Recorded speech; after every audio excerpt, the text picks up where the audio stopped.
Hi friends, welcome to our channel ఆత్మిక Bhargavi infinity vlogs. ఈరోజు మన వ్లాగ్లో తాటి ముంజల్ని చెట్టు పై నుంచి ఎలా దించి కోసి మనకి ఇస్తారో, మనం ఎలా చేతో తినాలో మీకు చేసి చూపిస్తున్నాను. మీలో ఎంతమందికి తాటి ముంజలు అంటే ఇష్టం? అందరికీ ఇష్టమే ఉంటుంది కదండి. సరే చూద్దామా మరి తాటి చెట్టు ఎలా ఎక్కుతారో.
పేరేంటి?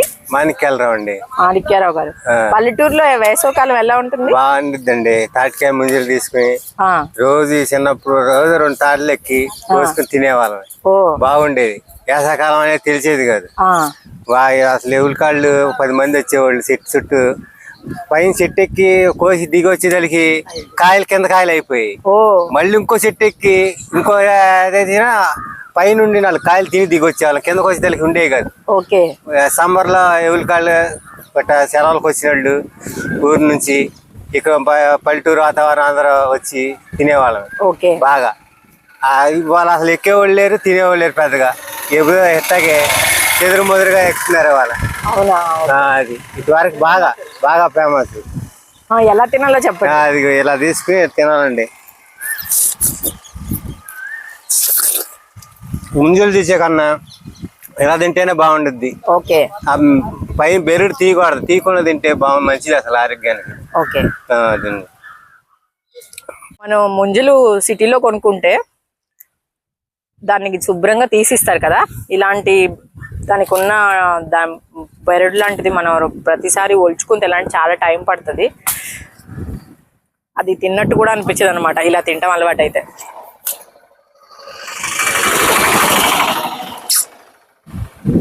చాలా మంది సమ్మర్ ని ఎంజాయ్ చేయలేకపోతున్నారు, ఎందుకంటే మనకున్న ఈ వేడి పెరిగిపోయింది. మనకు అసలు ఎలా దీన్ని తట్టుకోవాలో తెలియట్లేదు. మనకి నేచర్ ఇలాంటి చాలా గిఫ్ట్లు ఇచ్చింది.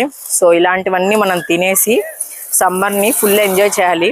మ్యాంగోస్ కానీ, తాటి ముంజలు కానీ, అలాగే ఈత పళ్ళు వస్తాయి. అవి సమ్మర్ లో వచ్చేవన్నీ మంచిగా దాన్ని ఫుల్ గా ఎంజాయ్ చేయండి అందరూ కూడా.